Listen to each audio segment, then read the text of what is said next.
Calculus. Yes. Love this stuff.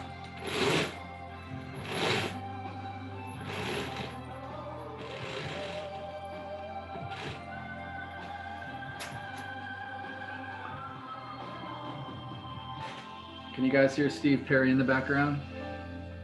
You younger generation, you need to rediscover Steve Perry. Legit.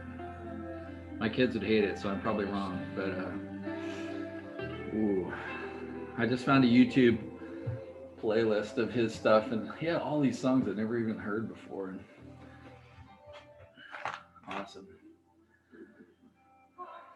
So I'm stoked today.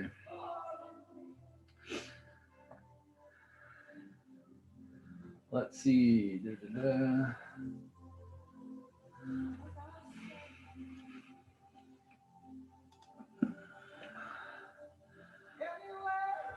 What are we going to start with? We got to finish what we were doing. Yeah, that's what we got to do. So, always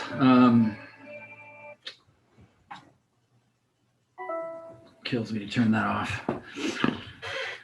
Always thankful for those of you that show up face to face. I know it's a bit of a burden because I find myself not wanting to show up face to face for meetings I have to attend and so forth, because you can listen just fine, you know, without your screen on. I totally get it. But I would say for those of you that don't, like if you're looking away or looking out the window and stuff, I'm not going to say pay attention, because you can listen without staring at the screen.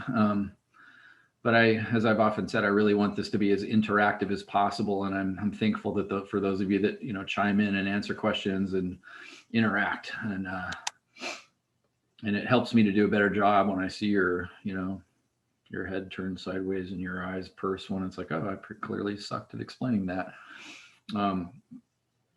So this is no fun if it's just a monologue. And I'm saying that for your sake. Like I want you to get it. This is just too cool not to get. So I keep forgetting this, but I said in my syllabus that office hours are from 12:30 to 1:30 Monday through Thursday. And I keep forgetting to say it, and I keep forgetting to do it. And I put a Zoom link on there. So you're always welcome to send me an email, or let me share a screen here real quick. What am I doing?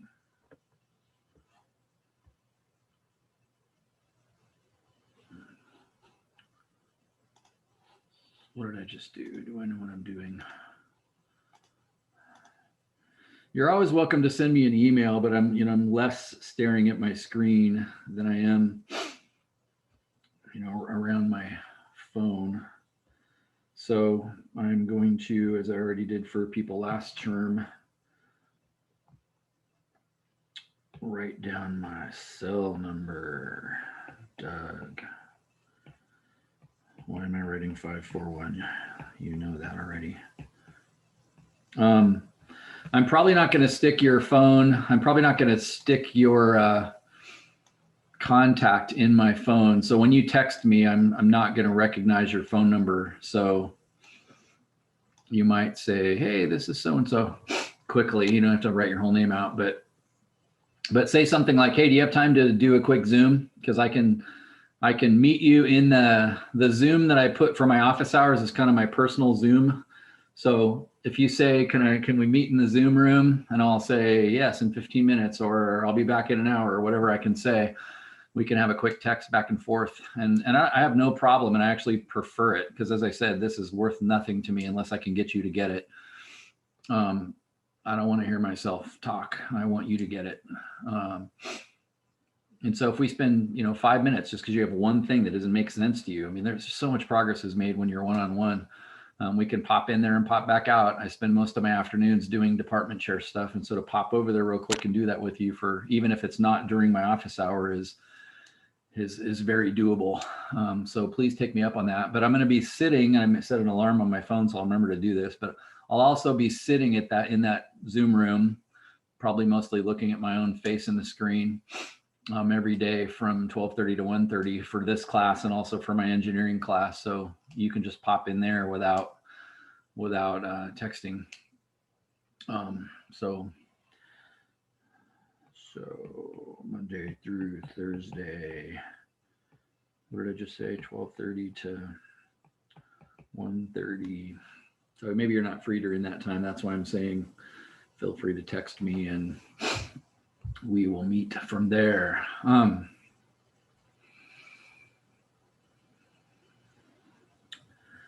Gauss rolled over in his grave for nearly 24 hours because I spelled his name wrong. There, now he's better. Is that right? Gauss, all of a sudden, I'm not sure. Guas rolled over in his grave, and now Gauss is all happy again. I think I got it right. Okay. So 5.3, which we're going to get started on a little bit later today. We start on the shortcut. So we're very soon to be done with this long drawn out process of actually letting there be infinitely many rectangles. But as I said yesterday, it's really important to soak in the theory behind all this a little bit and actually be amazed that we are magically able to add up infinitely many numbers. Remember this statement right here smacks of infinity. If you let n go to infinity, the fact that you can add up 1 plus 2 plus 3 plus 4 and never stop and actually get an answer to that, like that should make your head spin. That should be like the most incredible thing. What? You can actually add up infinitely many numbers. And so we saw that yesterday. So let me write that right now. So we have 3 over n, we have 4n, we have plus 6 over n. And we said yesterday that added up to, we said n times n, n times n plus 1 over 2. I'm going to multiply it out and call it n squared over 2 and n over 2. So I mean, isn't that incredible that we just replaced infinity with that? Now, again, if we let n be infinity right now, that doesn't work, right? Because infinity over 2 is infinity, and infinity squared over 2 is also infinity. So we still can't put n as infinity in yet, but we're on our way to a statement like we were last time, like we did last time, which is amazingly like the very tail end. We actually ended up with a statement. Where the heck was that? Yeah, right here. The first step right there, we still could not let n equal infinity.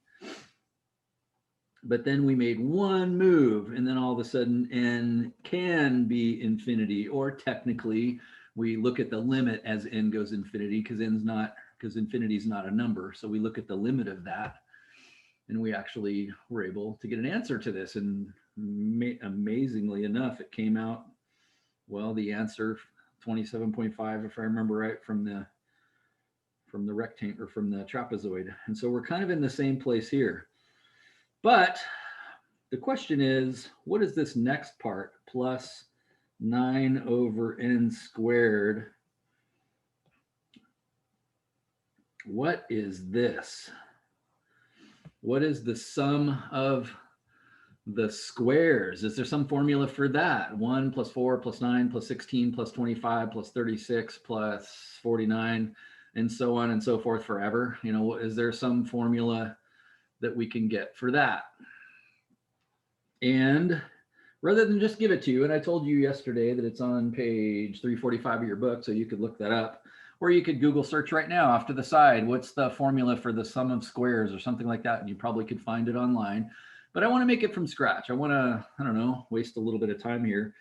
And I'm going to do it in kind of a neat way. I showed you how Gauss brilliantly took 1 plus 2 plus 3 plus 4 and then turned the list around and noticed, hey, look, it added to the same exact thing every time. And so I showed you kind of the logic as to how that formula came from. But maybe I'm too dumb and I'm not able to get this any other way. And so I want to take a little side trip here, and I want to increase your math skills. I want to increase this. You should already know this actually, but it's one thing to kind of have seen it. It's another thing to have it be a tool that you actually know when you have it in your toolbox and you know when to pull it out. And that's a lot to ask, and you need practice with stuff like that. So we're trying to figure out here, what's 1 plus 2 squared plus 3 squared plus 4 squared plus all the way out to n squared. And ultimately we want to let n go to infinity, but we're trying to figure out, what does that add up to? And so what I want to do is, let's see here, how am I going to do this? Let's say,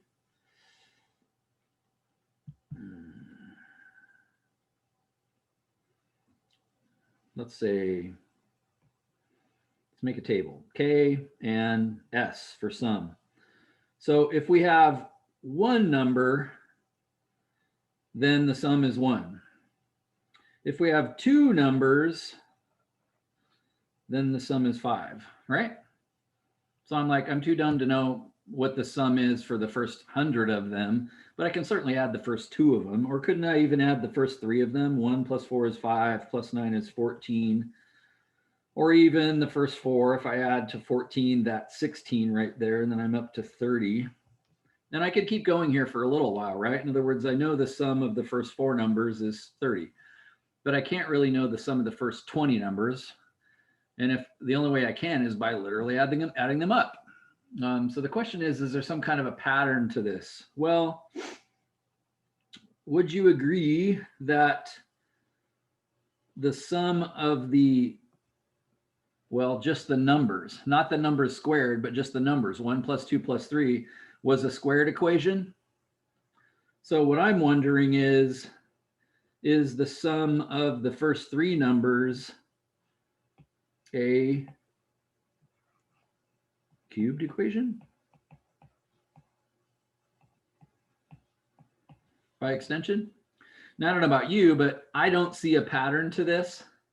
Like, I can get the next number when k is 5 by adding, I'd be adding 5 squared, which is 25. So 25 and 30 is 55. Like, I know the next number is 55 by adding 25 to 30, but I don't see a pattern. Do you? Like, what do you do going from 1 to 5, or 5 to 14, or 14 to 30? I don't know how to go dot, dot, dot. I'd love to just kind of quickly go clear out to 87. Like, can any of you tell me what the 87th number is? You can't without adding everyone before it. Does that make sense? And that's not good enough. Like, we need a pattern. We need a pattern for this. We need an n squared over 2 plus n over 2. We need some kind of a pattern. And I'm just conjecturing that maybe, and this is what mathematicians do, maybe there's a pattern that's cubed. Since single digits were squared, maybe square digits are cubed. And if I added the sum of the cubes, maybe the equation is to the 4th. Well, I can figure this out. Let's try it. And we're going to try it using the one tool that we actually have, regression. So the cubed equation, wouldn't it be ax cubed? Let's see. I think I'm even going to say ak cubed since I called those k.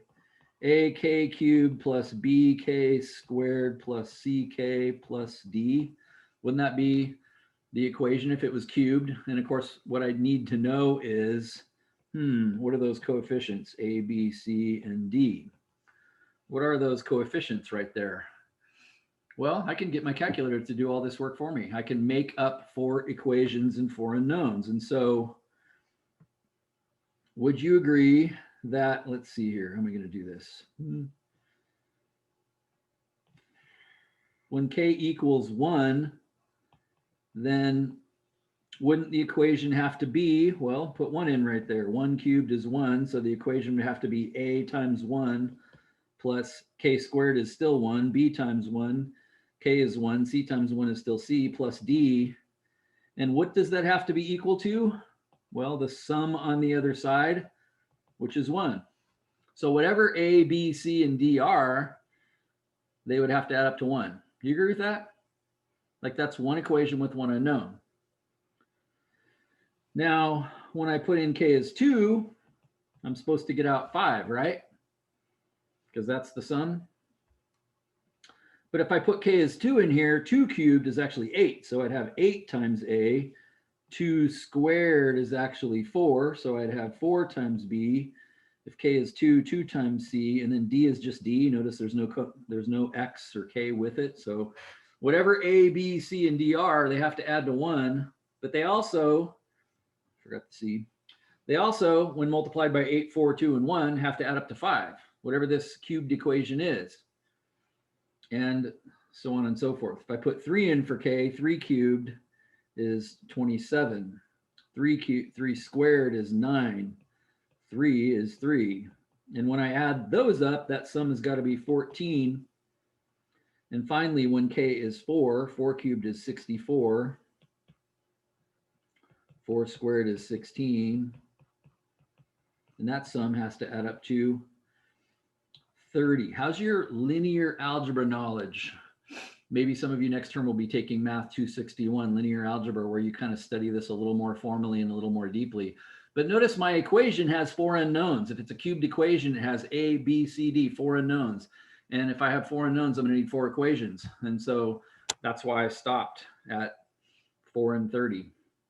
So yeah, this is going to be like a long problem, right? Like substituting and like solving for every single variable here. Exactly. And this would be pretty darn horrible if it wasn't for the world of technology that you live in. And again, when I did this stuff, caveman days at University of Oregon, there was no graphing calculator to do this work for you, or Excel or internet. And so you literally had to do 4 equations, 4 unknowns by hand. And there are some cool tricks how you can actually pull this off a little more quickly, but we can cheat. And I've showed this in my calc class last term.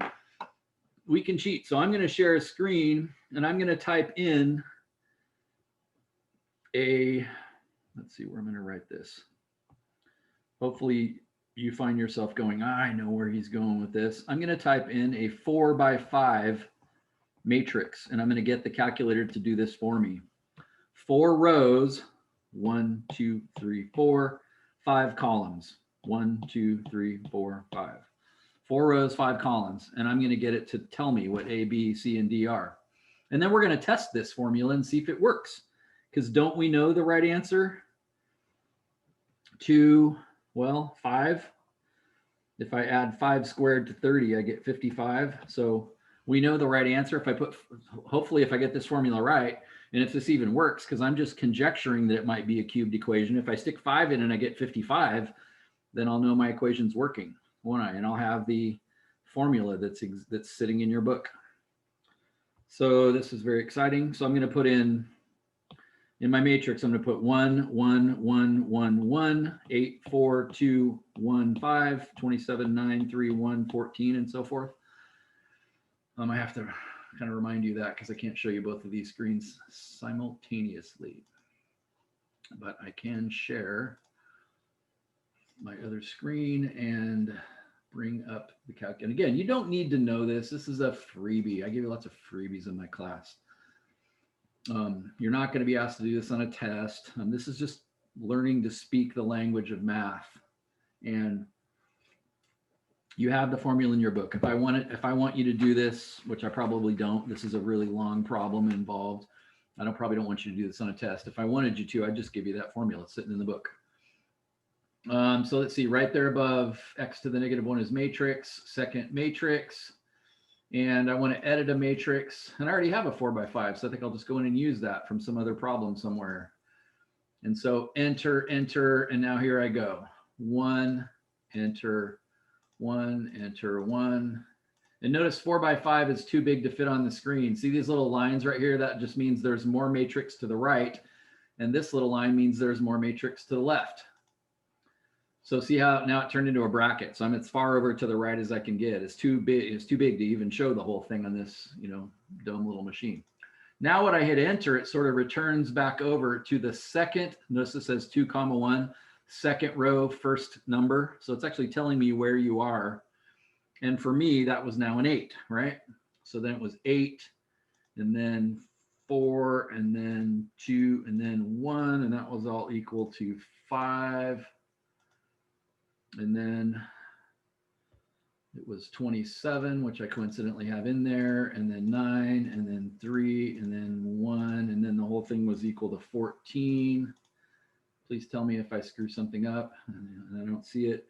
And then it was 64, and then 16, and then 4, and then 1, and then 30. So what this is called, what we're doing here is called linear algebra. Because notice all of those A's, B's, and C's, are any of them squared? No, they're just A. They're lines. They're linear. They're lines in 4 dimensions. Very confusing. But they're just lines. There's no squareds. There's no signs. They're linear equations. And so linear algebra that you might take next term, Math 261, is the study of kind of the science of this. It turns out there's quite a little bit to consider there. Okay, great. I'm good. I'm done. I got all in there. Second quit. Second matrix. And this time I don't want to edit my matrix. I want to do some math to it.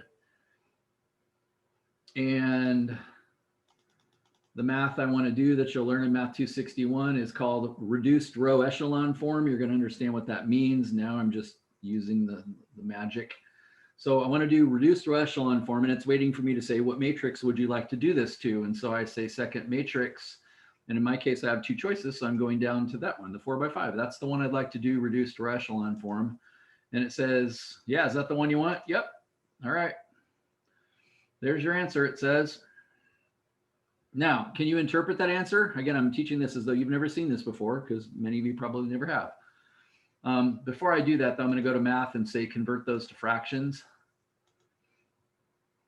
So notice what that top line says. Remember what your first column was? That was your A column. So this says 1A plus no B plus no C plus no D is 1/3. A is 1/3. That's pretty cool. And then it says 1B is a half, and 1C is a 1/6, and 1D is, and notice it can't seem to tell me what that is as a fraction, which actually kind of worries me a little bit.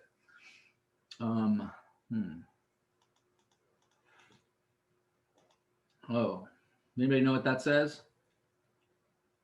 Almost 0. Nice job, Dale.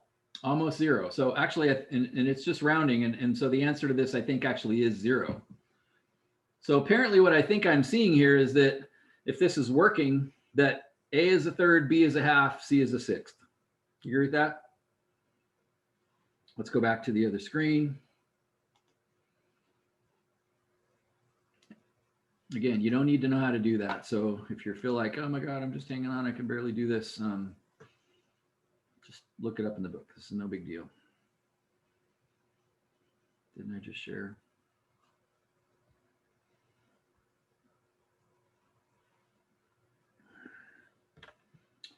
So the matrix seems to indicate, and I'll write this on here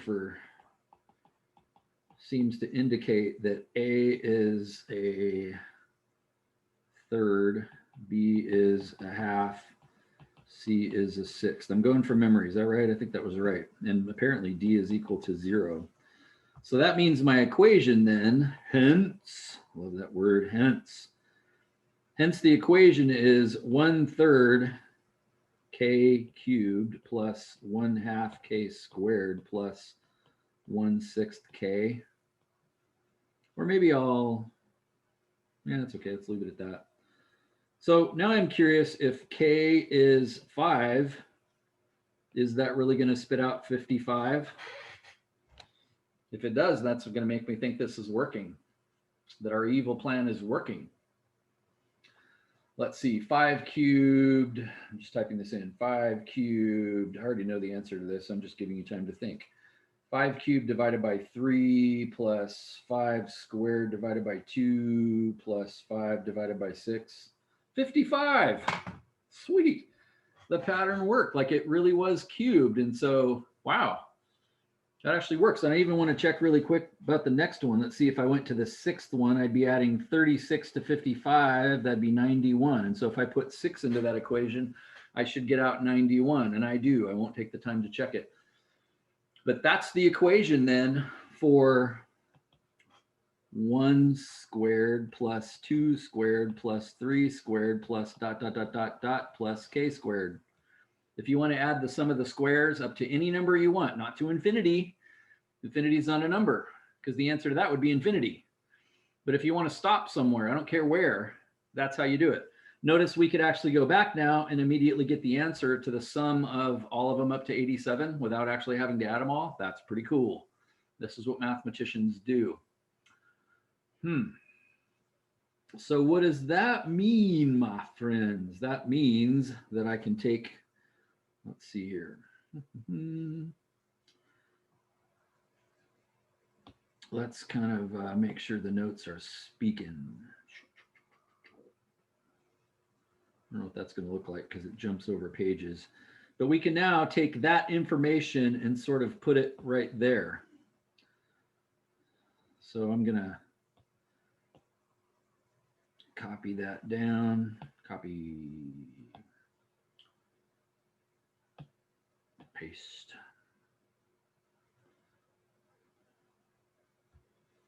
Got more than I bargained for. And now I can say the rest. And I think I'll leave it in a different color. So that'd be 1/3. And this is, and, we're using n's, not k's. So I'm going to switch the k's to n's.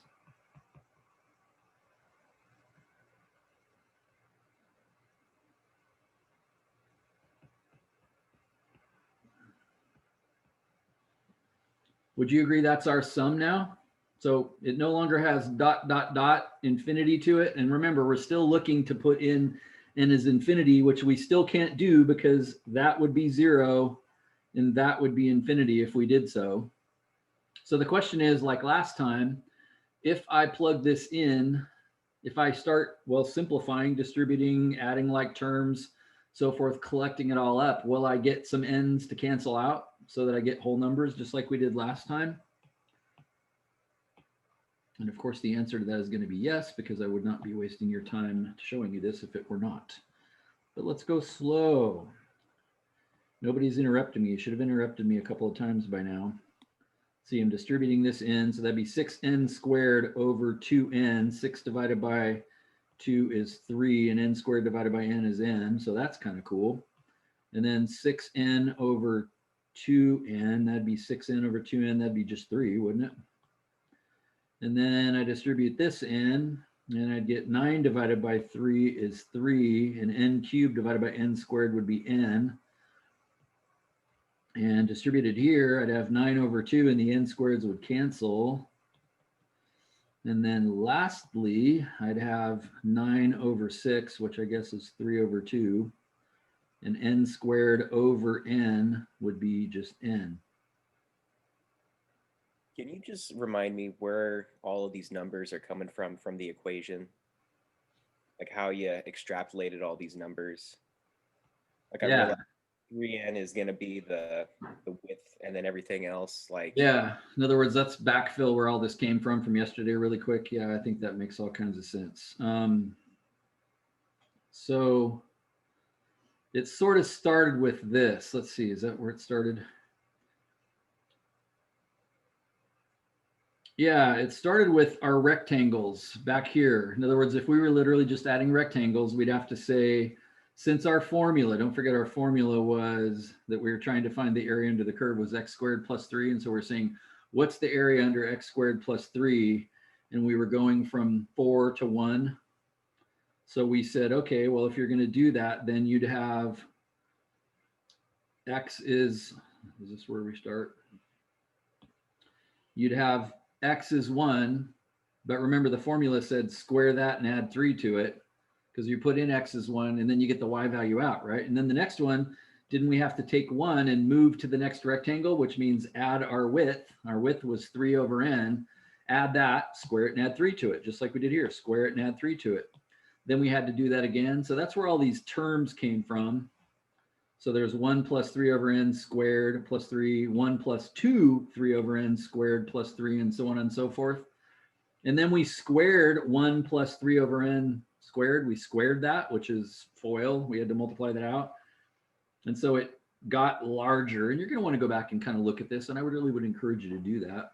Because, yeah, this is so long of a problem that it's kind of hard to say, yeah, I'm still with you. Probably none of you are like, oh, yeah, I totally get this.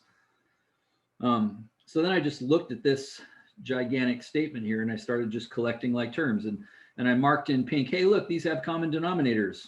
9 over n squared plus 36 common denominators. I can add fractions with common denominators. Or 6 over n and 12 over n, common denominators. And so there's the common denominators over n. And the pink ones were the common denominators over n squared. And then I noticed all of these denominators had a 6 in them, so I factored a 6 out, and they had an n on the bottom, so I factored that out. And what was left behind is 1 plus 2 plus 3 plus 4. Hey, I got a formula for that. And the same thing happened down here. I noticed there's an n squared on the bottom, and they all had a 9 in common, so I took a 9 out and an n squared, and I noticed what was left behind. Hey, that's 1 plus 4 plus 9. Hey, that's the sum of squares, 1 plus 2 squared plus 3 squared. And then today we started looking for the formula for what that might be. And thanks for saying that, Thomas, because I should have known. It's been 24 hours and got us back up to speed rather than just picking up where I left off. That was a mistake on my part. I wasn't thinking of anything in particular when I said some of you should have interrupted me by now, but there's a perfect example of why you need to do it. I doubt Thomas was the only one that had that thought. Well, caffeine's still kicking in, or trying to. I'm on my second cup, so. Now, why are we really excited about, for the first time, why are we extremely excited now about n being on its way to infinity? For the first time, I'm excited now. Well, we can start factoring out some numbers. Yeah, we can start collecting this together. Now, you may notice you still can't put infinity in yet because this would still be 0, but you can start collecting stuff together. So let's see, what have I got? I got a 4n and a 3n. Oh, and another 3n. That's a total of 7, 8, 9, 10 n's. And I got some numbers here. I got 3 and I got 9 halves. Let's see, that's 6 halves and 9 halves is 15 halves. And then I've got 3 over 2n. Hopefully I didn't screw any of those up, those distributions up. And again, I still can't put infinity in yet. If I did, this would go to 0. This would be stuck at 15 halves, and this would go to infinity. So I'd have infinity plus 15 halves plus 0, and on the outside I'd have 0. I still can't put infinity in yet, but as soon as I distribute 3 over n into this, I will be able to finally put infinity in. 3 over n times 10n is 30. The n's cancel.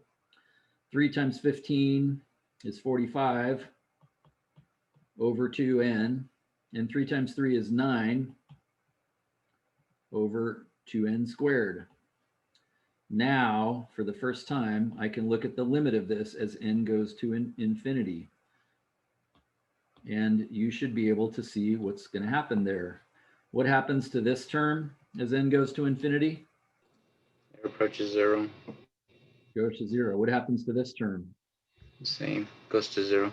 Goes to 0 even faster, right? Because n is squared. Yes. And so apparently the integral of x squared plus 3 from 4 to 1 is equal to, not approximately, but equal to 30. The area under that curve is equal to 30. Again, thank God there's a shortcut to this, right? Because that was just a parabola. Although that didn't really feel like a shortcut. That is, no, the shortcut's coming today. That was not a shortcut. That's what I'm saying. That was a terrible long cut. So thank God there is a shortcut. If all it was, hooray, there's a way to get the answer exactly right, I would feel like, forget it. Like I'm no longer a math major. I'm going to be an engineer now where I just get an approximation. I'll use that cool little program we made yesterday and just get 29.9 and be good enough. Remember with 100 rectangles, didn't we use that the other day? With 100 rectangles, didn't we get 29.97 or something like that? Good enough, right? So this was a lot of work to gather up that last 3 100ths that made it exactly 30, right?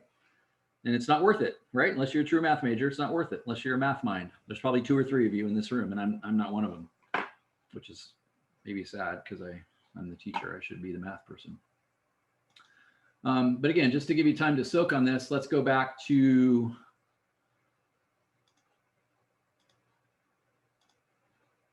this calculator over here and remind ourselves. We did this the other day, but I showed you the cheat button. We said, let's graph this thing.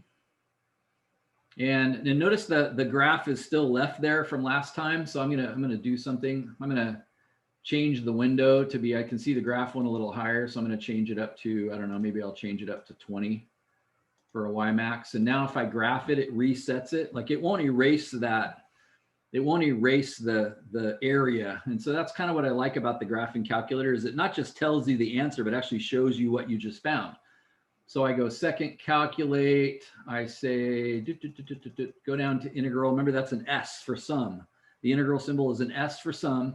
And so as I said the other day, and this is what 5.2 is mainly about, is, hey, this is what we've been doing. You take f of x, which is the y value, the height of your rectangle, times d of x, which is a little bit of x would be the x value. So this is just width times height of rectangles. And then S says, add them all up. If you do that, and in this world, because there's not a sigma symbol, which means add a finite number of rectangles, in this case, dx is on its way to 0. Your rectangles are literally 0 wide. And you have infinitely many of them as a result of that. So because of this, we're now doing infinity. There's no approximate answers anymore. And so if I say, please do that for me, of course it says, well, I can't just tell you the answer. You got to say where you are.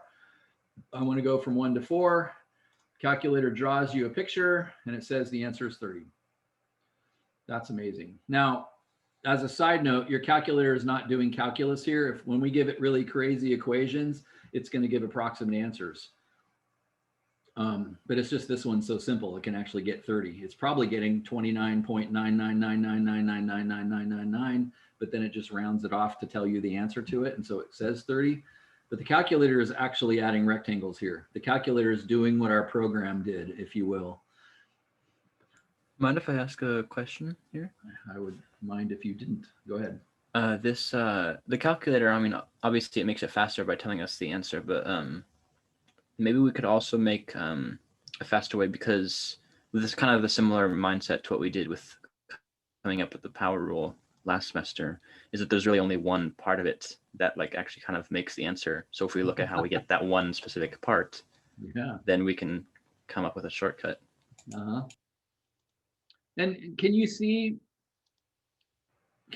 mathematicians turning their attention to the fact that, you know, that was neat, but it was time consuming.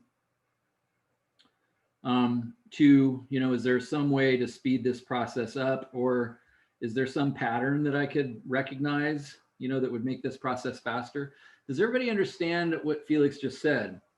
Does it make sense that of all that math I just did, a whole bunch of it went away? Like these things went to 0. The question is, and this is exactly what happened last term with the power rule, wasn't there just a little portion of it that actually remained? And here, because you end up with something over n, anything over n is going to go to 0. So the idea is, could we back up to this equation, for instance, back here, and recognize that the only one that actually did anything was that 1/3 n cubed. The other ones didn't do anything.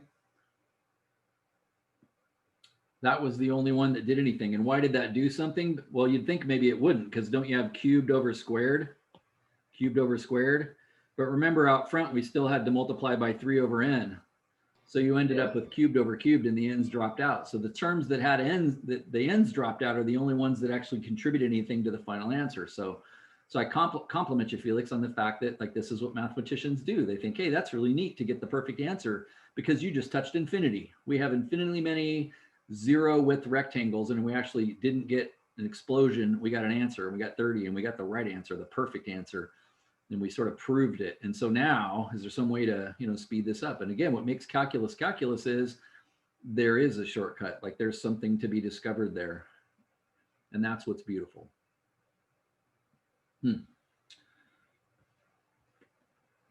And I wish, because I think the heartbeat of what makes math fun is the mystery of the question that I've just introduced to you.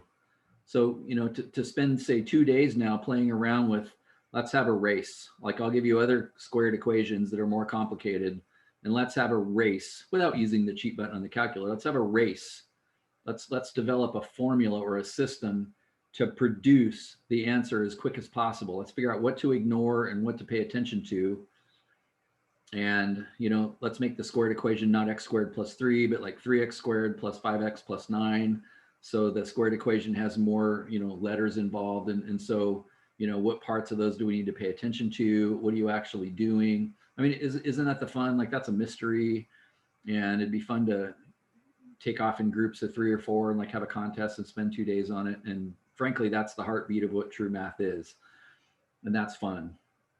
And then of course the next thing would be, well, what's going to happen if it's a cubed equation? What if we want the area under a cubed equation? Now, what's that going to do? And so, you know, probably took mathematicians writing letters that went on ships to the other person that was working on the same problem in some other continent. Probably took them 2 years to get to the bottom of this. And they don't even have papers and pencils, you know, to write stuff as clearly as we do and so forth. And what an amazing, you know, mental journey that must have been. So I got one other thing I want to show you before we sort of leave 5.2 completely and begin looking at the process of a shortcut to this a little more formally. And that is this. What do you think? Let's see.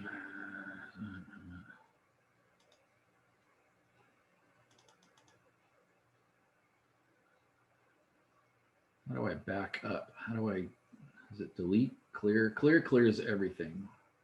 Why am I drawing a blank? Delete. Yeah, that's it. Square minus 6.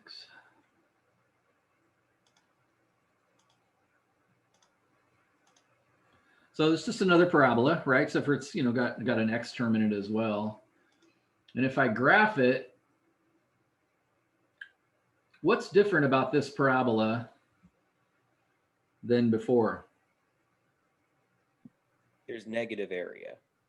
Yeah, notice like part of it's below the x-axis. And so what we've been doing is saying, what's the area under the curve? But what's going to happen if I say from 1 to 4 now? 1, 2, 3, 4. And just so that you can see it, well, actually, let's just do 1. No, there's 1, 1, 2, 3, 4. Yeah, let's do 1 to 4 again. So if I cheat and say second calculate, and I say, what is the area under that curve from 1 to 4? What do you think it's going to say? Because it's like the area, it's not really under the curve. If we went under the curve now, I'd be going down forever. Like, what do you think it's going to say? I think it's going to be negative to the end of the curve, like the negative area that's in that curve. So I think Eve and who was it, Felix, that said something? Yeah, notice it's actually under the curve now. So it's negative. Now, would you agree there's no such thing as negative area? Negative just means position. Like if a football team gets negative 6 yards, they still move the ball 6 yards. It's just in a different direction, right? So this is still 9 square inches of area. It's just saying, oh, by the way, it's under the curve. So there is such a thing as negative area. Now in the real world, that'd be dumb, right? How big is your lawn? Negative 20 square feet. Like that makes no sense at all. There's not negative area in the real world. But you know, in our language, when we're saying area under the curve, then you actually could get negative answers to this. And so be aware of that.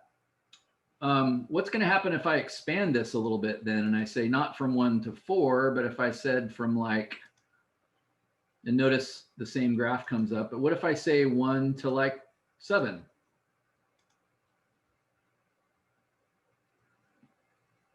By the way, that was kind of lucky, but what's the answer to that? 0. 0. Do you see why the answer is 0? Because apparently, and again, that was just kind of luck on my part, apparently the part that's under the graph is the exact same size as the part that's over the graph. One is positive, one is negative. But there is like space there though. Nice. And that's what's kind of confusing, right? To say there's no area there just seems kind of like contradictory, doesn't it? And so you do need to understand that, and I'm certainly not going to give any questions like this, but you do need to understand that above is positive and below is negative. And in this case, the net area, in other words, if you add it all up, the actual answer is actually 0. The net answer is actually 0. But so to figure this out, like for if you actually wanted to know that space, you'd have to like separately do each of these and then add them up. that's exactly right. Or just make them absolute.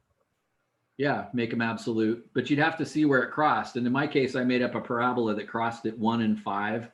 So I could go back and say second calculate and go from, and again, do you see how the graph is still there? So if you want that to go away, you got to go back to the y equals screen.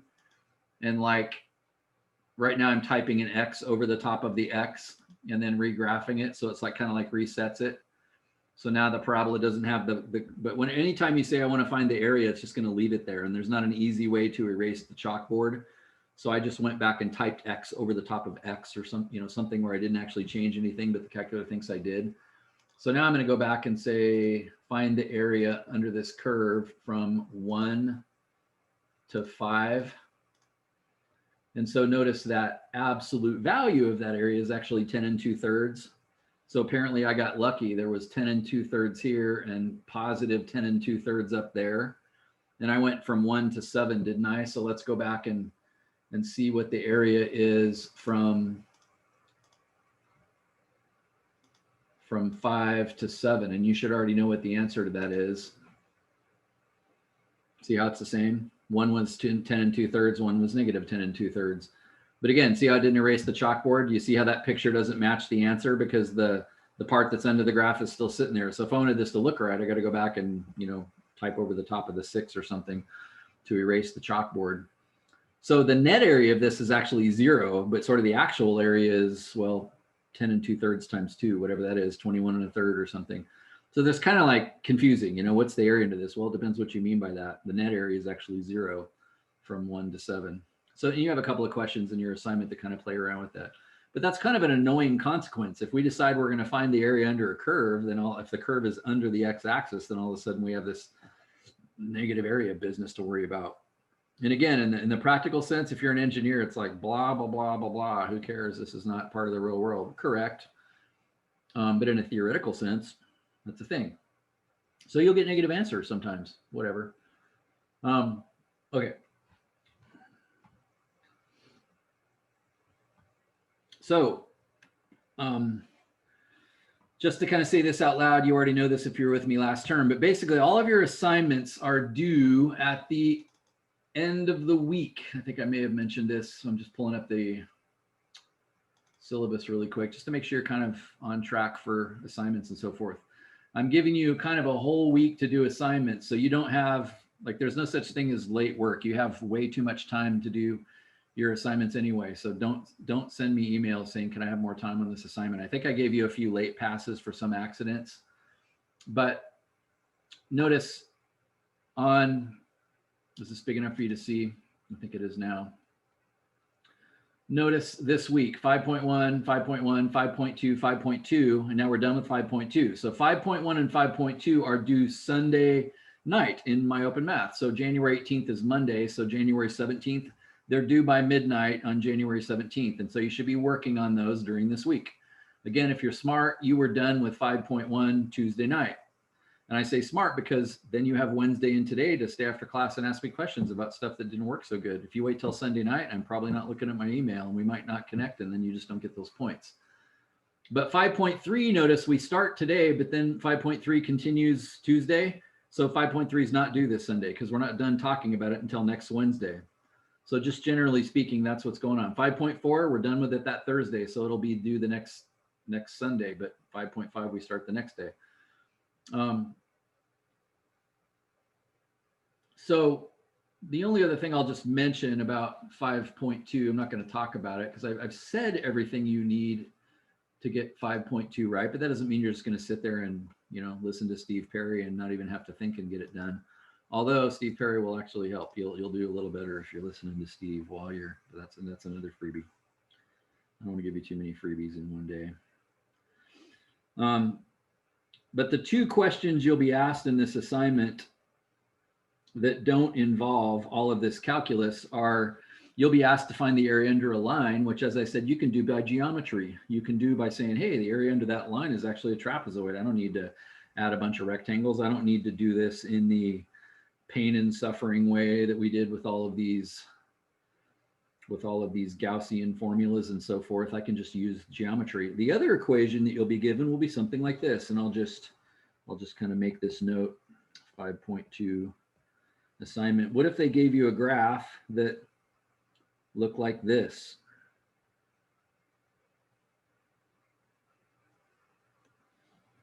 And they said, find the area under that curve. Do you need calculus to do that?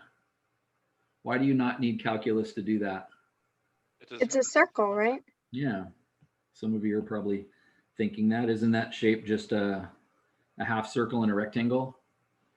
I know the area of a circle, it's pi times radius squared. I know the area of a rectangle, it's base times height. I can just figure out what the radius of that circle is and square it and multiply by pi and divide by 2 since it's only a half circle. And I can find the area of that by geometry. Does that make sense? So they're going to give you 2 problems where they'll say something like, find the area into this curve, and it'll look really weird. But if you graph it, oh, that's just a circle. And you'll be able to use geometry to actually get the exact answer. Again, you're going to get an exact answer here, right? Because, well, in the circle's case, it has pi involved. And the problem will tell you whether it's okay to round it off. In other words, you use pi as 3.14 or whatever, or if you're supposed to get the exact answer. So there's 2 curves that you can survive without calculus. One's a line, one's a circle. All other curves, impossible without calculus, right? And of course, we're trying to learn everything. And so we're going to leave this geometry business behind. And now 5.3, start looking for shortcuts.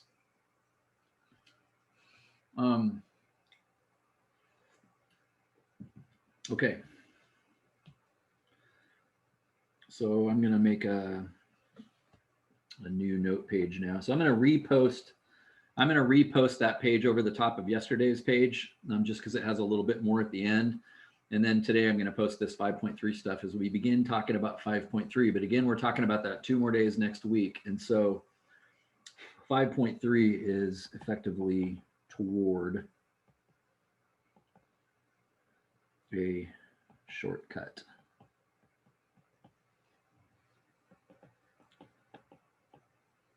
Thank God.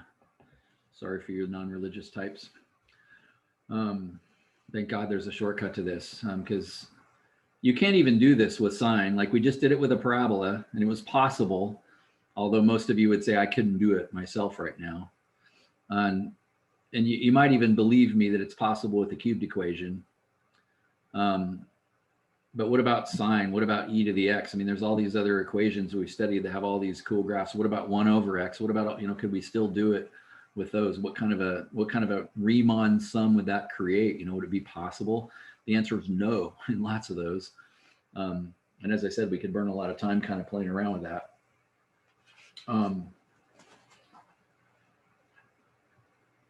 So here's the amazing shortcut. Here's the amazing truth. The fundamental theorem of calculus. In other words, the most basic, most important thing you need to know about calculus, I'm about to tell you. I taught you calculus all last term, and I never told you this. Is that the derivative and the integral are related to each other. In other words, the slope, and I've already hinted at this to you, the slope of a curve and the area under a curve are related concepts. And that's because, I'm going to erase this probably, but didn't we see that the other day when this was a rate over here, when that was a rate, like meters per second for speed, and this was a time in seconds, the area of that actually represented meters per second for height times seconds, therefore meters. The integral, I don't think I am going to erase this. This is good. The integral actually took us from a rate back to the value itself, didn't it? Like the area under the curve actually took us from a rate back to the value, whereas the derivative took us from the value to the rate. These two processes are reverse operations of each other. I feel like I just got brought up to like the next level of the math cult or something. You did. You hung out in there long enough that I just showed you a secret door. You are exactly correct. This is giving flashbacks to last term when we did the chair problem and we had to work backwards from the points. Exactly. That is exactly correct. In my class last term, that chair problem, we had a reason to work backwards. And that's exactly what we're doing in Calc 2. We're working backwards. You know how to go forwards and take a derivative, and now it's time to go backwards. Let's see. I think I'm going to show you this right now as well. So I have chills going down my spine right now, even though I learned this when I was in my 20s, and I still have chills because I'm showing you for the first time.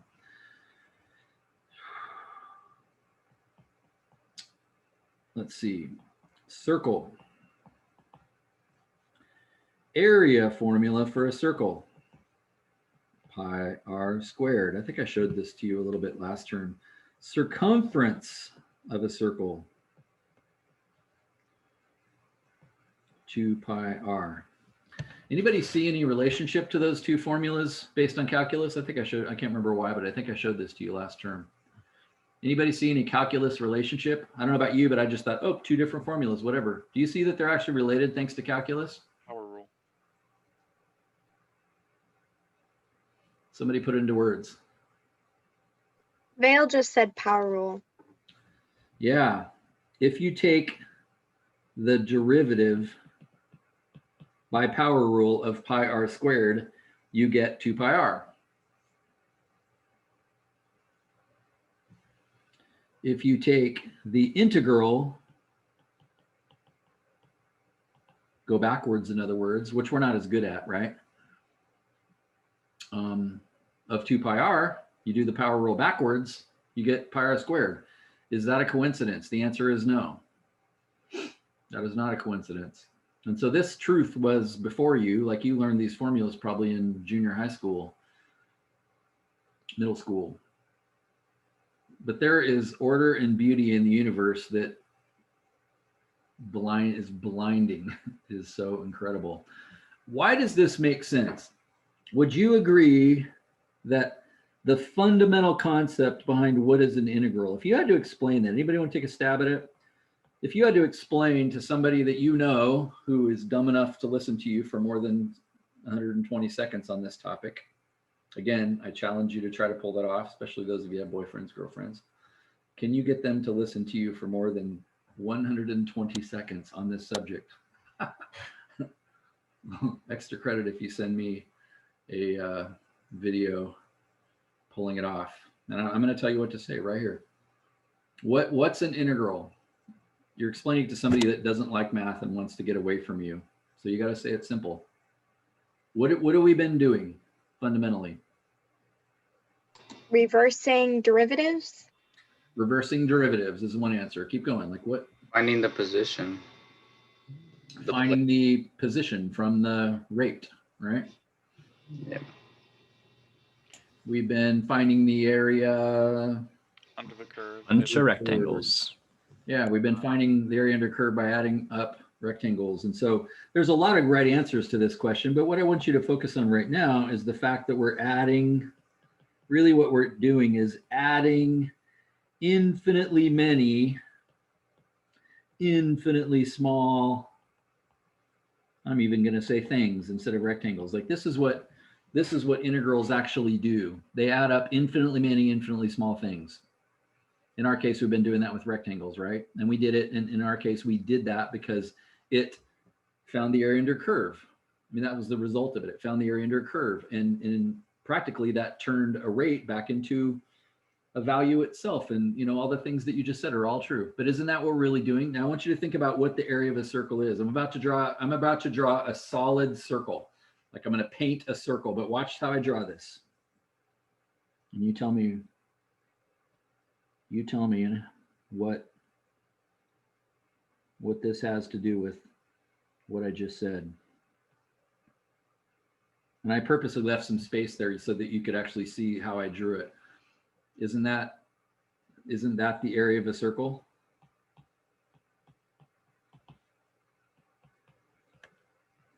But what is the area of a circle based on the way I just drew that? Could we say, if we really, really liked rectangles, that they're a bunch of bent like boxes, like if we straightened them out? Yeah, but even simpler than that. So you're exactly right. But you don't even have to call it that. what is the area of that circle? All those circles added up together. Exactly. Isn't that the sum? You don't even have to make it as complicated as you were making it, Felix. Isn't that the sum of the circumferences? Isn't that what area is? It's the sum of the circumferences of all the circles inside there that have sort of a minuscule thickness to them. Well, then aren't we trying to find the area of a circle by finding the area of a circle? all I'm saying with this is just, you see the relationship up here? Is it that surprising that an integral of circumference would produce area? That's not just like, ooh, what an interesting coincidence. Like, that's what integrals do. They add up infinitely many, infinitely small things. So if you add up a bunch of circumferences, wouldn't you get the area? And so what I'm saying is the fact that derivatives and integrals are actually related ideas, and rate and the value of something are opposite operations, is not as magical or non-intuitive as you might think. I guess that's what I'm saying. If you actually understand what integrals are doing, adding up infinitely many, infinitely small things, it actually kind of makes sense. So it's basically area, we're finding the area of the circles, adding up all the circumferences within that circle. That's exactly right. If you draw every circle, now remember, they have to be infinitely thin. How many circles are inside there? Infinitely many of them. There's not 10, there's a billion, because they're not thick. You see what I'm saying? They have no thickness. They're infinitely skinny. So and so it's circumference and area are related. It's kind of like tape, like a roll of tape. That's like, exactly what It's so like. thin, but when so it's all rolled up, thin. you get a bunch of tape. Yeah, you'd say it's kind of infinitely thin, but if you roll it long enough, all of a sudden you actually got something, don't you? Or toilet paper. Again, I say in my classes, my main job is to ruin your life. And I'm going to ruin it right now.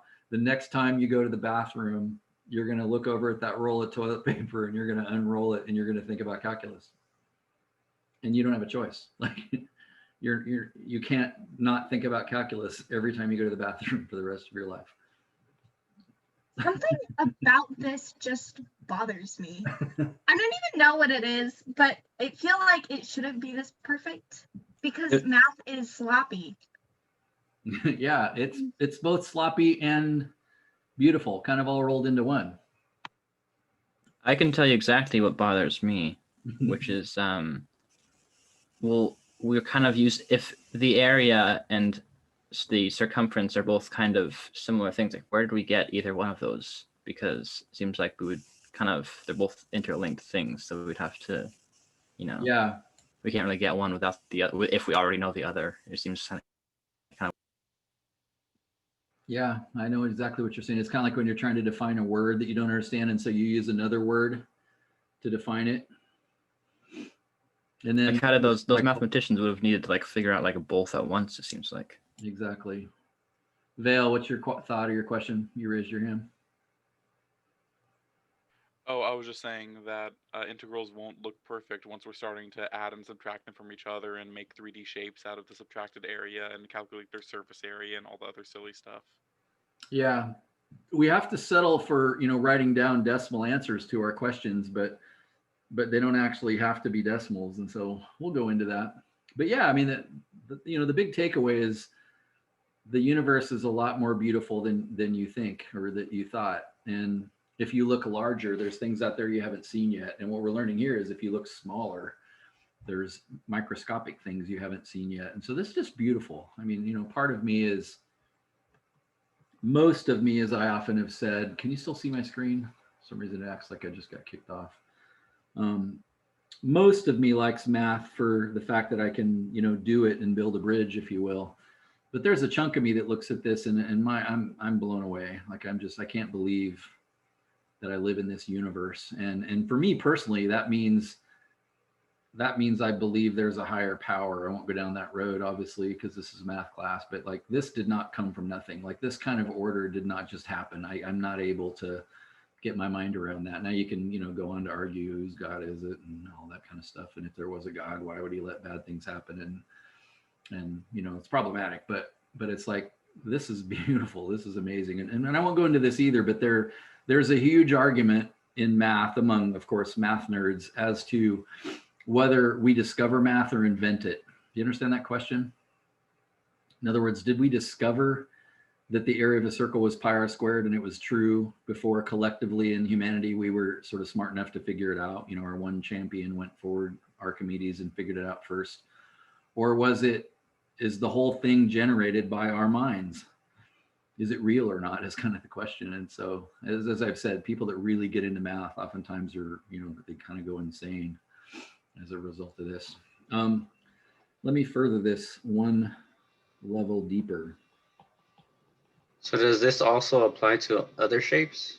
That's exactly where I'm going with this now. Let's think about a sphere. Do you know your sphere equations? What is the area, or I should say surface area? What's the surface area of a sphere? I'm doubting that many of you know this formula or have it memorized. Anybody know what it is? Probably maybe 3 of you do. It's the 2 circles on top plus the rectangle. That makes up the length or the height of it. Yeah, so I'm talking about, again, it's hard to represent 3 dimensions, but that looks 3D now, right? It doesn't look like a circle anymore. Surface area is 4 times pi times radius squared of that sphere. If you wanted the volume, what would you be doing? Wouldn't you be adding infinitely many spheres? Just like 2 dimensions, you'd roll up tape, like Cheyenne said. So if you started with a small sphere and then wrapped one on top of it, and think of it as paint, like you got this teeny little ball and you paint it, let it dry, paint it again, let it dry, paint it, let it dry. And you did that every day. Eventually, even though you think of paint as having no thickness, at some point the ball is like this thick, isn't it? So wouldn't you be adding up the surface area, a bunch of spheres? And I want you to see if you can work backwards by the power rule. If you work backwards, then what would the formula for the volume of a sphere be? That's what we got to do in calculus. We got to work backwards. What's the reverse of the power rule? What formula would you take the derivative of and produce 4 pi r squared?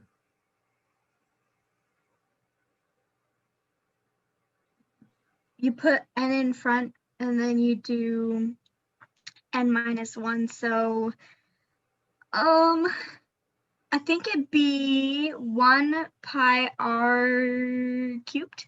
So let's stop right there. So is she right about r cubed? Yeah, because if you take the derivative of r cubed, doesn't it go down to r squared? I think the front would be like 4/3 or something though. Yeah, but wouldn't the 3 come down front? But is there a 3 over here? No. So you'd have to have the 4, but then put a 3 on the bottom, wouldn't you? That's the formula for the volume of the sphere. It works in not just 2 dimensions, not just 3 dimensions, but even 4, 5, 6, 7, 8, which we can't conceptualize. Like math works in more dimensions than even exist for you and me to comprehend. You already know this. Don't dogs hear things you can't hear? Like there's ranges of hearing that, you know, some people can hear and some people can't. My kids tease me because they showed up our house. Our neighbor has one of those dog fences that has like a high-pitched whine, and they're like going crazy because it's bothering them. I'm like, I don't even hear it. And I'm 50 years old. Just because I don't hear it doesn't mean it doesn't exist. Just because I don't hear it doesn't mean it does either. So how do we apply this to the problems we were doing before? So the key is we've got to be able to, why can't I close that? We've got to get good at going backwards. That's the key. And you need to think about this in terms of math, like regular math. Isn't multiplication easier than division? Aren't those 2 inverse operations? Like 15 times 7 is a lot easier than 135 divided by 7. Like multiplication is easier than division. This class, we're going to spend all our time trying to learn how to go backwards from what we did last term. Now, let me show you what this means in terms of area under a curve. And this is the part that is kind of cool and practical. What is the integral from 4 to 1 of x squared plus 3. Do you need, let's save that discussion for later. What is that? Don't we already know the answer is 30, right? We've been playing with that one. We know the answer to that's 30. We did it the long way and suffered. We cheated on the calculator. We wrote a program that gave us 29.97. Like, we believe the answer to this is 30, right? And again, the equal sign is very profound there, right? That doesn't say approximately. It says it is exactly 30, which is crazy. We found the area of something curved, and it filled exactly with 30 squares. We just filled that with squares, and it perfectly is 30 squares, and yet it's curved. Like, that should still bother you, along with toilets and toilet paper. This should ruin your life. Now, can you take the integral? Let's go backwards. Not the derivative of x squared, but the integral of x squared. What thing would you take the derivative of and get x squared?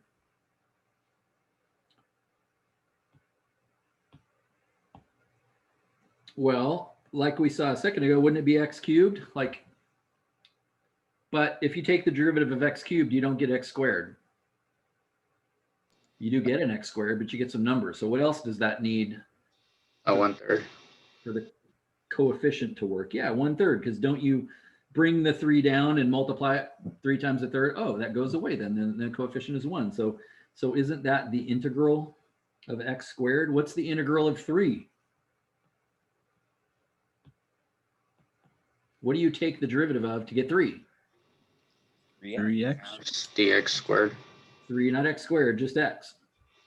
Because remember, power rule would say if that's a 1, then you take the 1 and multiply it by 3, which is 3. And then the 1 goes down by 1. So now it's 0. So it'd be 3x to the 0, but x to the 0 is 1. And so it'd be 3x. You agree with that?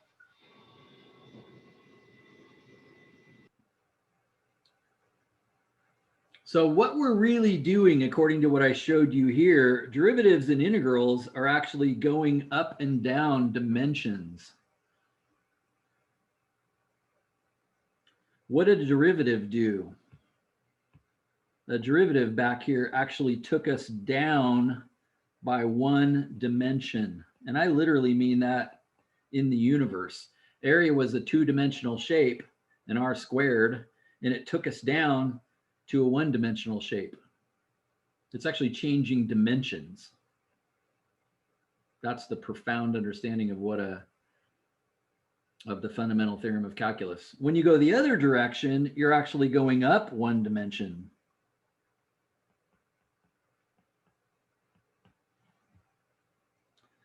So down here, when we take this integral, we're actually going up a dimension. Does that make sense? We took it from a squared equation to a cubed equation. We took it from a flat surface to a 3-dimensional world. And in that 3-dimensional world, all we have to do, and this is the language of calculus, is evaluate that new statement at 4 and evaluate that new statement at 1. The integral has been taken.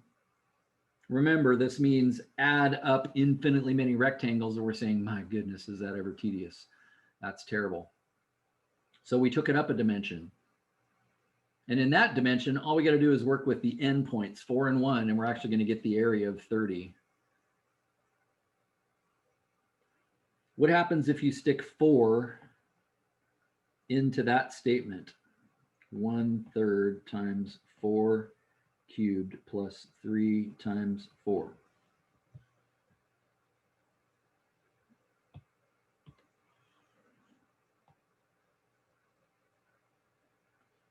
What do you get? Let's see, 4 cubed is 64, divided by 3 is 64 thirds plus 12, right? 64 thirds plus 12. It's too early in the morning to add that up, so I'm just going to cheat and get the answer. I got 33 1/3, which is actually 100 thirds. Yeah, trying to go slow here because I want you to have time to process. What happens if you evaluate it at 1? That's probably going to be easier, right? 1/3 plus 3. 1/3 times 1 cubed plus 3 times 1 Oh yeah, that's a lot easier. You get 1/3 plus 3, which is 3 1/3, which is 29 thirds. Is that right? 23 1/3, 10 thirds. I'm dumb. Right? 10 thirds.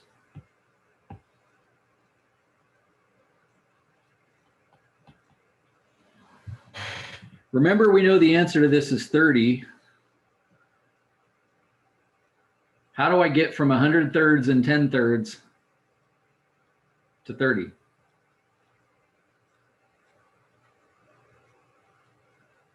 Anybody see it?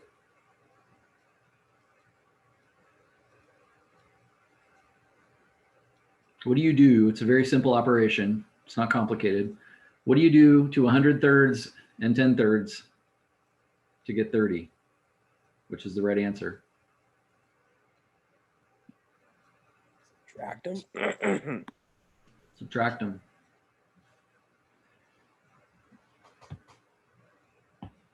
In this larger world, in the world of 3 dimensions, you don't have to know about all the stuff in between. You just have to get the 2 endpoints,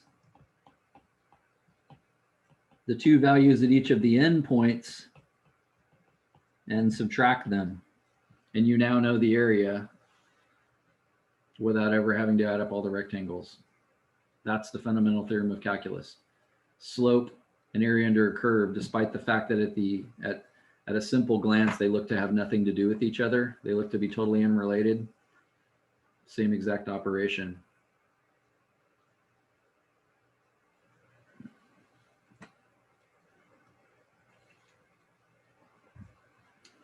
Whoa. Where did you get the 1/3 from?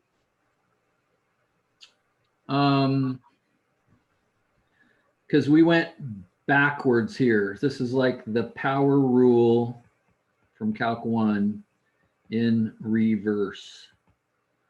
And I'm not very good at this. Like, that's what you should be thinking. But let's think of the derivative of 1/3. What's the derivative of 1/3 x cubed? The power rule says you bring the 3 down front, and now it's there with the 1/3. And then you reduce the power by 1, right? So 3 times a third is 1, and 3 minus 1 is 2. Hey, that's x squared. So this way is the derivative, and I'm better at that because that's going forward, just like multiplying is going forward. I'm much better at multiplication than I am division. So I got to think harder to go backwards. So let's write down our first integral rule. We have derivative rules, but what's our first integral rule? I'm making up my own name for this, but I'm just going to call it the power rule. We're going backwards this time. But if you have x to the n, like x to some, it doesn't have to be just a 3, a 2, a 6, or whatever. What are you really doing to get its integral? Well, derivative was you bring the n down front, and then you subtract n by 1. So wouldn't the integral be the reverse of that? You add 1 to this, you make it bigger, right? But then what do you have to do to that number? Like, what did we do to this? If we look back up here, what did we really do?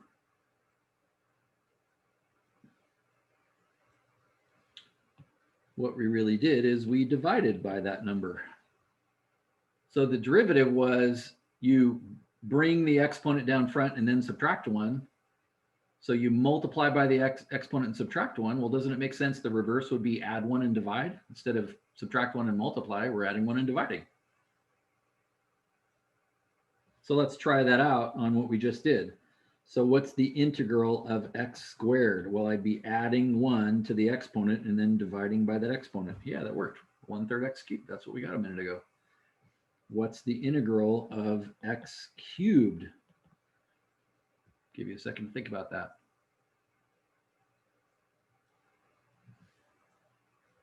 Add 1, divide.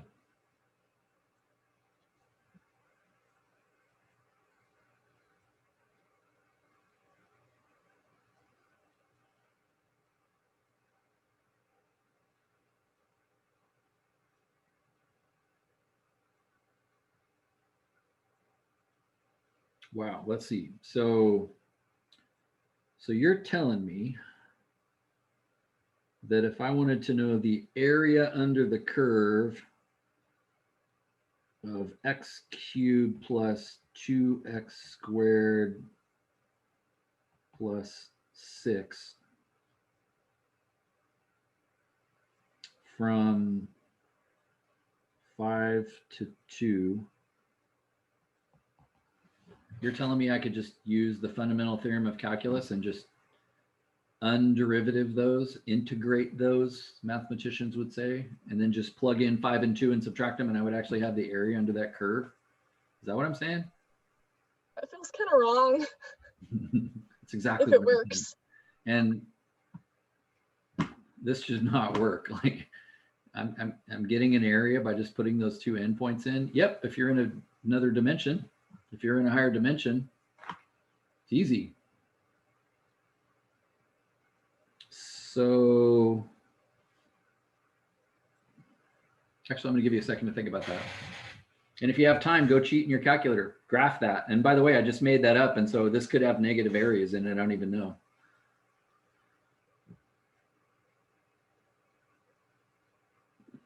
But I'm going to give you time to try it. Try to use the reverse power rule.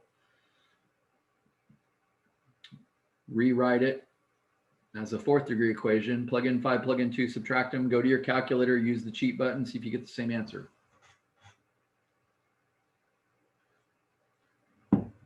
Fundamental theorem of calculus.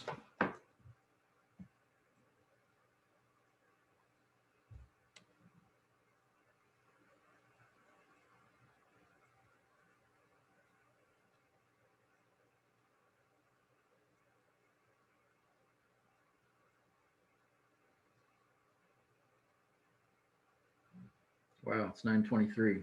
I guess we're done after this problem. I got all excited. I was just getting rolling.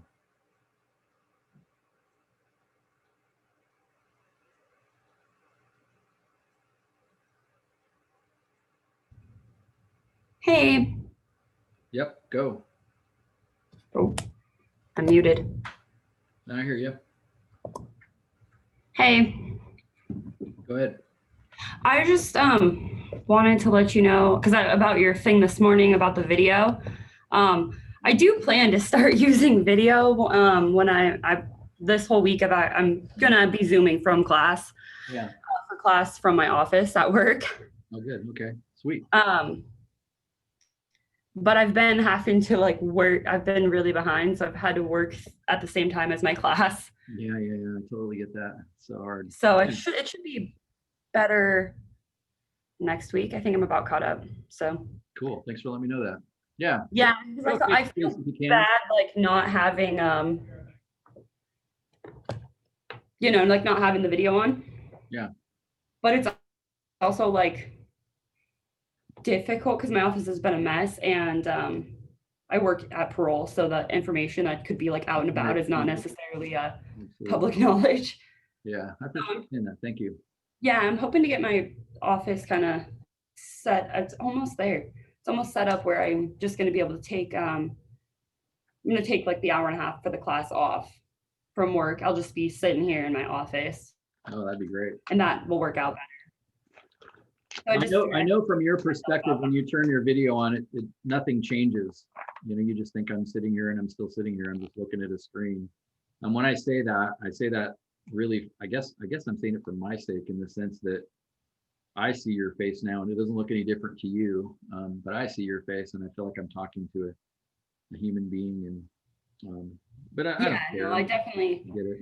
And I definitely get that, because our we do a lot of Zoom meetings and stuff too, and we have to have our video on. But I've just been like, I'm literally like been in and out of my office and all over the place. And now one of my managers is calling. So yeah, I just wanted to give you a quick heads up there. yeah, thank you. All right, I will see you next week. Okay, let's do this and get you out of here. So All let's right. see. X to the third would be add 1 to the exponent, Hello? divide. X squared would be, oops, that's a plus sign. Just like last term, the fact I love plus signs. So X squared would be X cubed divided by 3. Oh, but there's a 2 there. I can't ignore that 2. And 6, notice that 6 is really 6x to the 0, by the way, isn't it? So add 1 to that 0, so it becomes 6x to the 1, and then divide by 1. And of course, you're welcome to write this any way you want. In other words, you could say 1/4 x to the 4th plus 2/3 x to the 3rd plus 6x. That's all fine. Now, here's what I don't want to see. And this is just kind of a fine point, but please don't do this. Because you have taken the integral. You need to see that s as an operation. That says do something. We just did it. It's done. Don't say do it again. You already did it. Don't write that. What do you write in calculus? I did it for you a second ago. You put a line over here, and that just tells somebody, and ultimately yourself, like this is actually mostly for you that I say this. It says the integral has been taken, and now I'm going to evaluate it at 5 and 2 and subtract. The integral is done. It's done its job. Let's see. So I'm typing. I'm going to go faster. I'm sorry. I'm just going to type that whole thing in my calculator. 2 divided by 3 times 5 raised to the 3rd plus 6 times 5. I got, oh boy. I'm just going to write this as decimals. No, I'm not. I'm not going to write that as decimals. I'm going to write it as a fraction. I'm going to ask my calculator to convert it to a fraction for me. Whoo, uglified. Thing's huge. 78305. This is what happens when you don't make up a problem ahead of time. 78305 over 6. And now I'm going to reevaluate it at 2. In my case, because I have that still sitting in my calculator, all I got to do is go back to that last statement and replace all my 5s with 2s.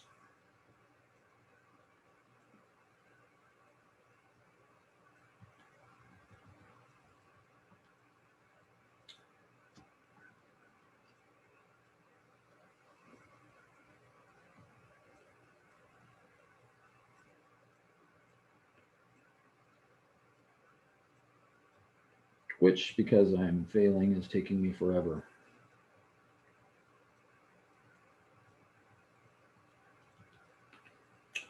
Finally, I got 100 thirds.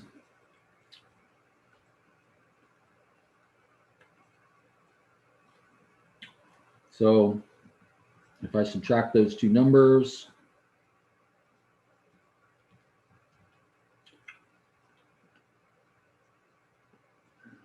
I got that the area is equal to 26035 over 2. Equal. Perfectly equal. Wow.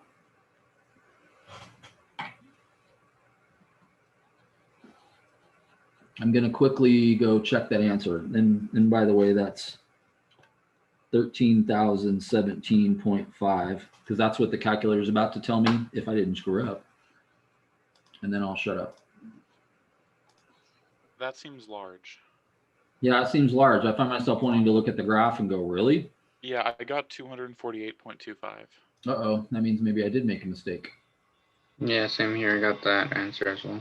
Okay, so where did I get it wrong? What did I do wrong? So you all got 200 and something, so I got it wrong, right? And I'm glad I did. So let's fix that really quick. And actually, I'm just going to do this as though I'm by myself, like you would on a test. I'm trying to figure out why you got it over 2. X cubed. I would have think you would have got it over 3 or 6. That just means the fraction reduced. That's what it means. It should be over 6, except for if the number on the top was divisible by 3, then it would reduce. So the problem is x cubed plus 2x squared plus 6. I'm typing this in. I'm looking at the graph. And I said from 5 to 2, and notice the graph is, well, ridiculously steep from 5 to 2, right?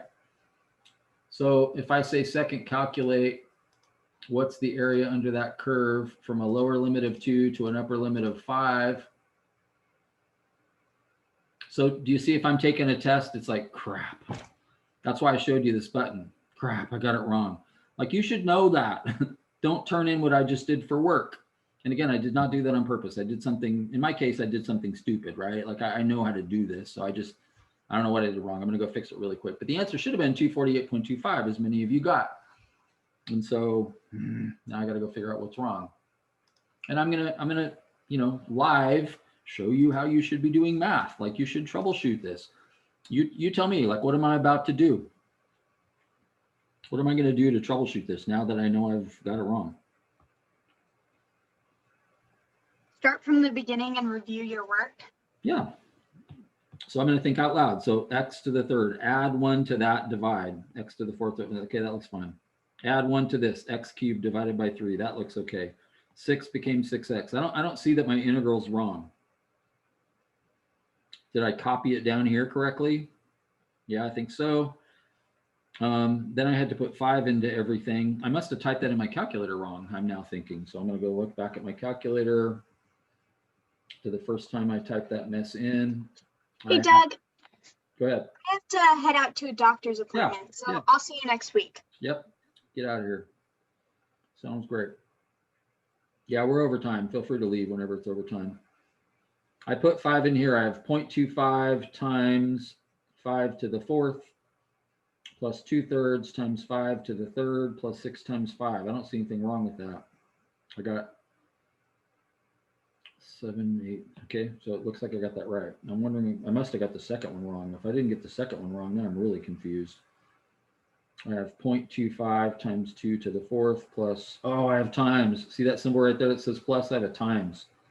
I have it in both places. I have a multiplication sign. I typed a multiplication sign instead of a plus sign. That's what I mean when I say dumb. I don't mean you are dumb. I mean you did something dumb. Well, that's what I did. I did something dumb. So dumb, in fact, that when I looked at my work, I didn't even see it the first time.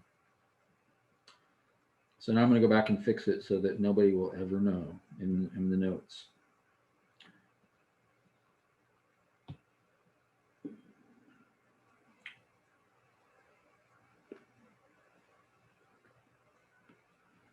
No one's ever going to know. Thanks to technology, there's not even going to be any eraser marks. 32, 35 over 12. That's what I got. That's what I got all along. I don't know what you guys are talking about.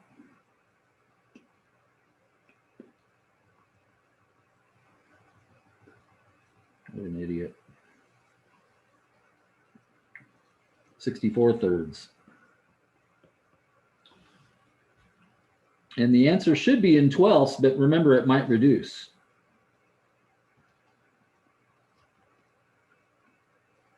$993 over 4. It did reduce.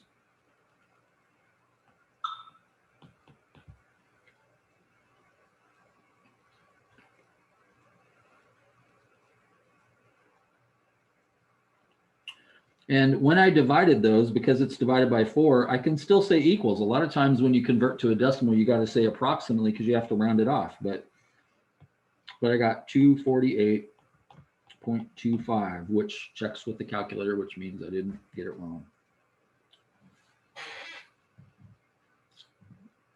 If I did that, you're going to do it, right? So does it mean I don't understand this? No. But you should catch it. That's why I showed you that button. You should catch it. Don't make me write funny stuff on your tests, which is exactly what I'm going to do. I'm going to point at it and say, dude.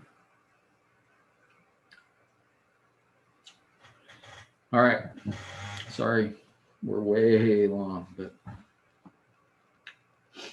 get out of here. Stay after if you have questions. I will see you on Monday. I will be sitting in my office here, as I said, at 12:30 today. If you'd like to discuss anything, that's not very long from now, but otherwise I'll see you next time. I had a question about that extra credit that you gave yesterday. So you just wanted us to find out some information about Gauss, I think? Mm-hmm. Yeah, go research that dude.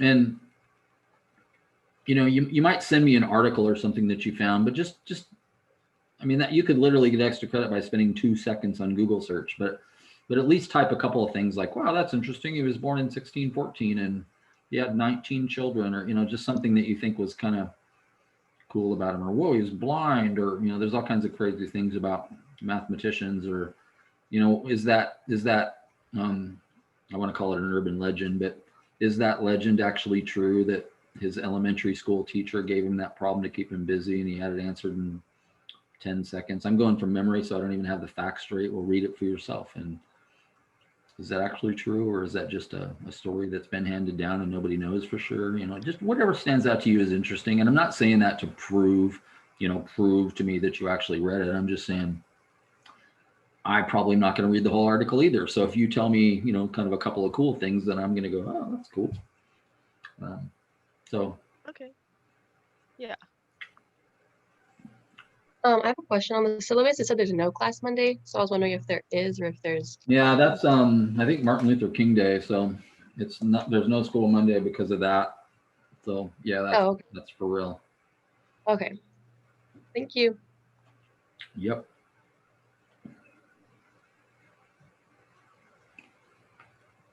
I had a question about one of the homework problems on 5.1. I don't know if I am doing it wrong, but I can't find the approximation with the midpoint. It's really difficult for me. So I was wondering if you could walk me through it a bit. Let me see if I can pull it up. Can you figure out what question it is while I'm? Yeah, it's question 5 on 5.1. I think I kept messing that one up as well. And literally this morning, I used a little program in our calculator to cheat on it. So I would like to see what I was doing wrong. The Raymond sum? Or was it a different one? Yeah, it was the one where they wanted you to find the left-hand side and then the middle and then the right-hand side. Mm-hmm. So. Okay. Yeah, because I tried for a little bit last night and it was not working out for me. And what we need to get to the bottom of is whether your mistake is, just like a rounding mistake. So it's not really an actual mistake. Yeah. It's just a mistake of accuracy. So they said, okay, so there's only 5 rectangles here. So we're not getting the correct answer. But yeah, your program should work for this. Well, if it's a left-hand endpoint, so your program won't work for this because it's a midpoint. Mm-hmm. So we're going to get a different answer. There's only 5 rectangles, so we're getting a terrible approximation of the actual area. Does that make sense? Yeah. So from 5 to 15 in my questions case, I would split our subdivisions up into 5. Yeah. So no, this is saying 5 rectangles, and so you said yours is from 5 to 15. Mm-hmm. So how wide is each of your rectangles? 2. Yeah. 5 minus 15 is 10. And then if you have 5 rectangles, they should be 2 wide. But because this is a midpoint, then what are you using for your height? So you're going from 5 to 15. So it'd be 5, and then your width is 2. So it'd be 5, 7, 9, 11, 13, 15, right? Mm-hmm. So those are your rectangles. But what are you plugging in for X to get your height? Since your first rectangle is from 5 to 7. Sorry, say that again. Since your first rectangle is from 5 to 7, that's where it lives, is between X is 5 and X is 7. Mm-hmm. Then what do you plug in to get its height? 6. 6. Okay, I was using 5 instead of 6, which is a left-hand endpoint. Yeah. Oh my gosh. Okay. Mm-hmm. All right. I think I'm gonna try it now, and I'll get back to you over email if I'm still dying. All right. Thank you. What did you do, Cheyenne, or was that your same question? No, I was mistaken. I was thinking of question 7, where they want you to find the 12 and then 60. In my case, it was 60 rectangles. Mm-hmm. And this says left-hand Riemann sum. Thank God, because you do have a program that will do that, right? So if you didn't have a program, I don't think we went over a shortcut for doing it the long way. Would they actually want you to do There isn't one. You got to actually add them. or find some software, or get Excel out. And so Yeah. you don't have a choice. There isn't a way. You got to add them. Remember, this is an approximation. What we just learned today is you don't have to add them, and you can have not 60 but 60 billion rectangles. That's amazing. So, but to get this answer correct, they're actually expecting you to add 40 rectangles. And so use your program. That's what I'm thinking. Yeah, that's what I did. That's the one that I did this morning. But did it work? Yeah, it did. Okay, good. I stared at that question and I thought, I mean, the only reason this question is good is because if you do it with 4 rectangles and then 8 and then 40, you should see the answer getting better and better each time and understand that logic. And so I think it's worth something in that regard. But if you literally have to write all 40 of them down, whoo, that's kind of sucks. And so, yeah. But I didn't give you 10 questions of that type. Yeah, and it's only part of one question, so it's not a huge point. That's exactly right. Okay. I'll see you next week then. Yeah, have a good weekend. You too. See you guys. Bye. Thanks for coming today.